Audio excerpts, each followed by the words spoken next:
Hey guys, di kehidupan kita tidak pernah lepas dari penyakit. Mulai dari sakit ringan yang tidak berbahaya, sampai penyakit yang berat dan berbahaya. Tak jarang sampai memakan korban jiwa. Berikut list penyakit dari kita, mulai dari penyakit ringan sampai yang paling berbahaya. Influenza A. Ketika musim hujan datang atau musim dingin, kalian pasti tidak asing dengan penyakit ini. Ya, ini merupakan penyakit influenza A atau flu yang penyebarannya sangatlah cepat. Penyakit flu ini kadanglah sangatlah menyebalkan, karena flu memberikan efek bersin-bersin, demam, hidung beler, atau ingusan. Bahkan bisa juga menyebabkan nyeri di persendian. Influenza type A adalah penyakit influenza yang paling umum dijumpai. Tapi tidak begitu berbahaya karena tingkat mortalitasnya hanya sebesar 0,1%. Lassa fever atau demam Lassa. Lassa virus menyebar dari hewan ke manusia, terutama dari tikus. Tidak ada vaksin untuk virus ini. Dan jangan sampai kalian terinfeksi virus ini ketika hamil. Karena jika terinfeksi, fetus atau bayi yang dikandung hanya memiliki tingkat keselamatan 1:10. Lassa virus memiliki simptom seperti demam, lemas, kepala pusing, muntah-muntah, dan nyeri di otot badan. Biasanya beberapa orang yang sembuh dari virus ini, 25% mengalami kerusakan atau gangguan pendengaran. Lassa virus dapat menginfeksi hampir setiap jaringan dalam tubuh manusia, dimulai dari mukosa, usus, paru-paru, dan sistem urin, kemudian berkembang ke sistem vaskular. Tingkat mortalitas kasus keseluruhan adalah 1%, dan pada kasus yang fatal, kematian biasanya terjadi dalam waktu 14 hari sejak timbulnya penyakit. Yellow fever atau demam kuning. Demam kuning adalah penyakit demam berdarah. Penyebabnya adalah virus akut yang ditularkan oleh nyamuk betina yang terinfeksi virus penyebab demam kuning. Setelah kontak dengan nyamuk yang terinfeksi, virus akan mengalami masa inkubasi di dalam tubuh selama 3-6 hari dan diikuti oleh infeksi yang dapat terjadi selama 1 atau 2 tahap. Fase pertama hanya menyebabkan infeksi ringan dan demam, disertai dengan sakit kepala, kedinginan, sakit punggung, gampang lelah, kehilangan nafsu makan, dan muntah-muntah.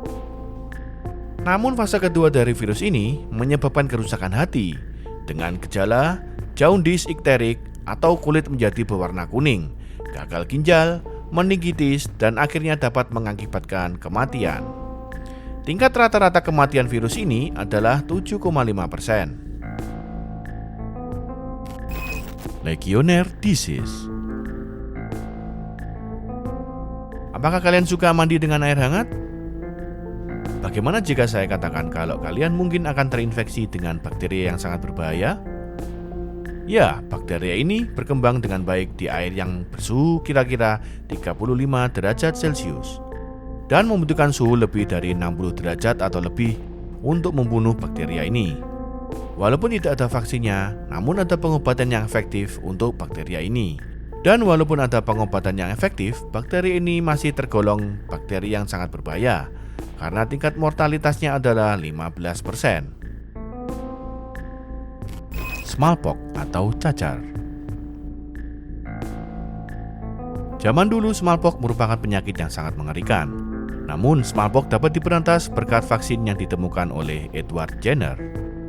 Di masa Edward Jenner, smallpox membunuh 300 juta umat manusia pada kala itu. Hari ini, virus smallpox benar-benar sudah berhasil dikalahkan.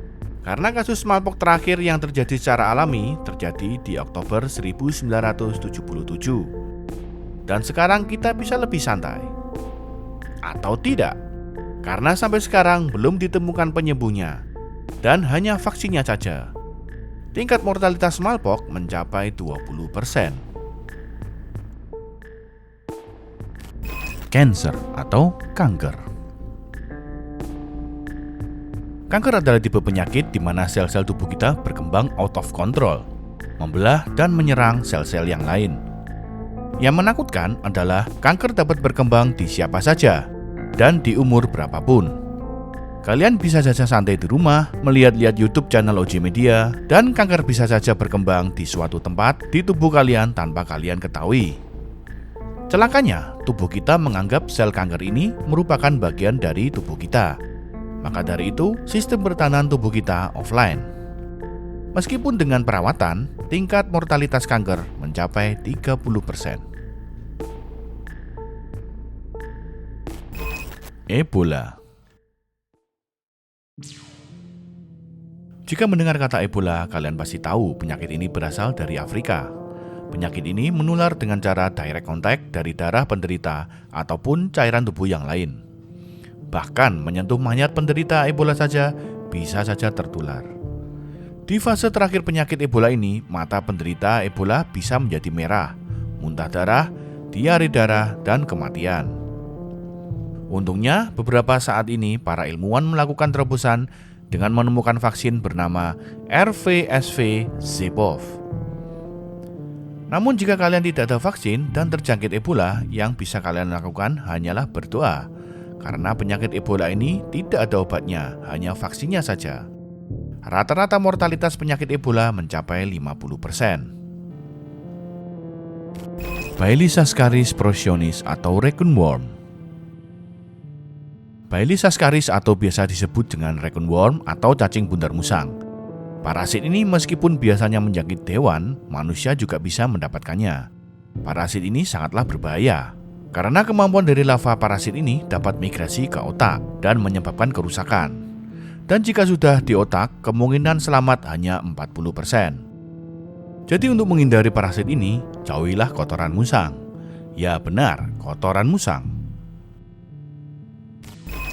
Antrak.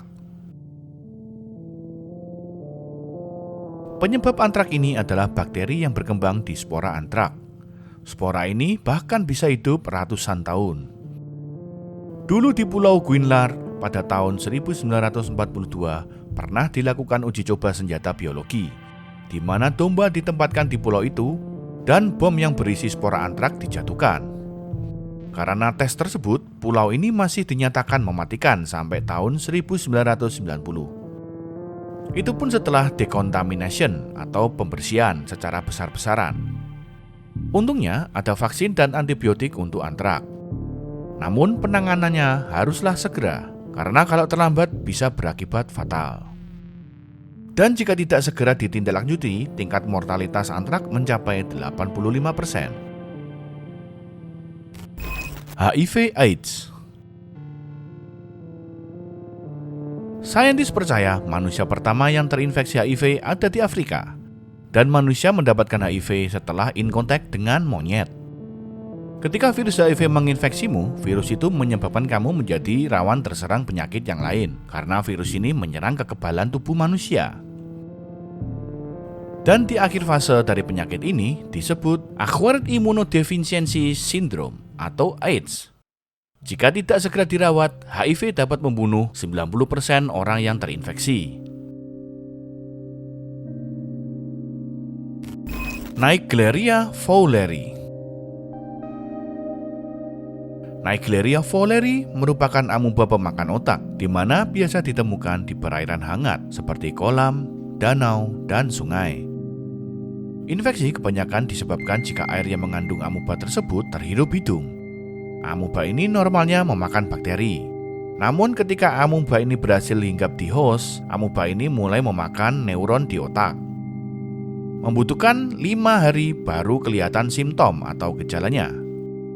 Gejalanya biasanya leher yang terasa kencang, sering bingung, kurang fokus, kehilangan keseimbangan, dan halusinasi.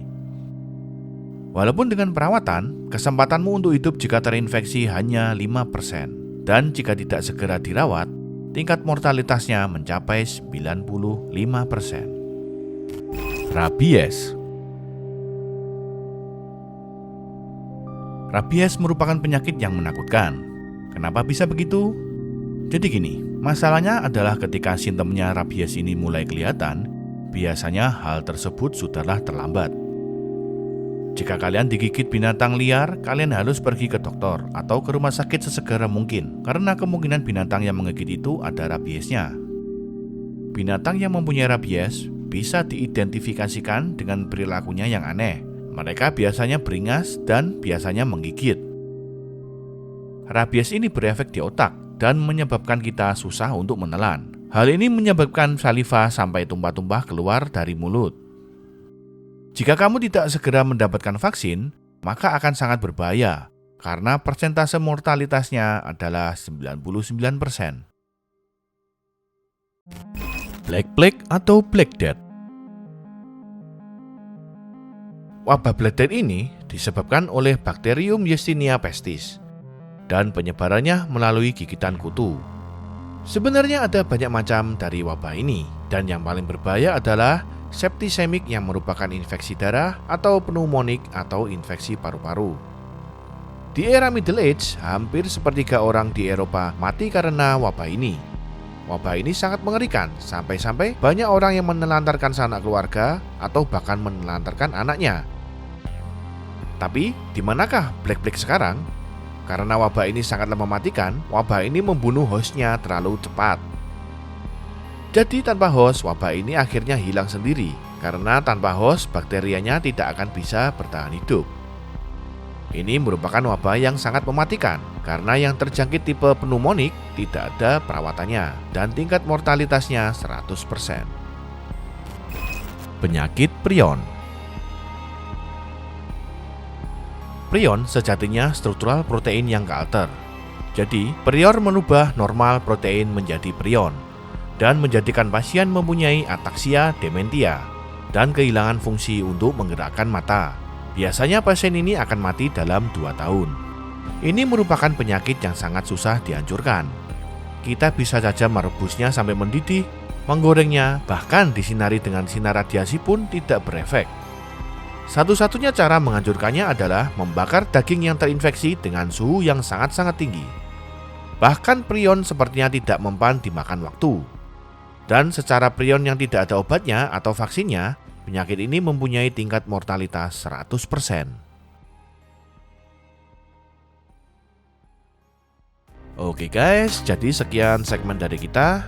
Semoga kita diberi kesehatan dan terhindar dari segala macam penyakit. Dan jangan lupa subscribe, like, dan komen jika kalian suka dengan info-info menarik dan fakta-fakta unik. Saya Andri undur diri, sampai ketemu di segmen-segmen selanjutnya.